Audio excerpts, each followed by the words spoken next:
Ит неге ұлиды? Кім екені есімде жоқ. Біреу маған көршісінің иті қатты ұлитынын айтты. Ал иесі болса, бейшара итті жағын қарысқыр, үнің өшкір деп қарғап-сілеп, қала берді қолына түскен затпен ұрады екен. Осы жұрт ит ұлыса неге жамандыққа жориды?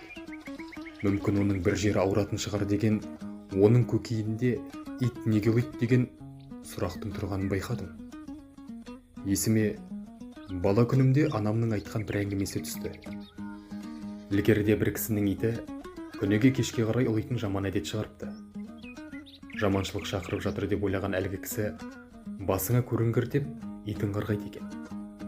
Қала берді үйінен аулақ қуып тастайды. Ит болса үйін айналсоқтап ұлуын тоқтатпайды. Сондай күндердің бірінде әлгі кісінің үйіне бір диуана қайыр сұрап келіп қалыпты. 7 теңгесін бере сап кетіп бара жатқан кісін тоқтатқан диуана аспанға қарашы депті.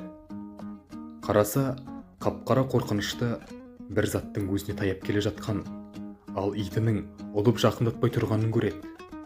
Сәлден кейін әлгі қара нәрсені өзінің берген 7 теңгесі қуалап кете барыпты.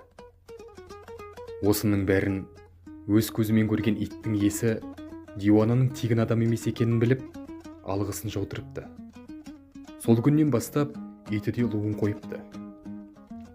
Осы әңгіменің соңында анам садақаны ұсақ тиындармен көп қылып тастасаң, пәлекеттің соңынан көп болып қуалайды екен деп қосып қояды. Ол кісінің де өзінен үлкендерден естігені шығар, кім білсін. Әңгімені ұйып тыңдаған танысым, осы әңгімені көршіме айтайыншы, итін ұра бермей садақа тастасын дегені бар. Ол жағын кім біледі енді? Бұрынғыдан жеткен әңгіме ғой.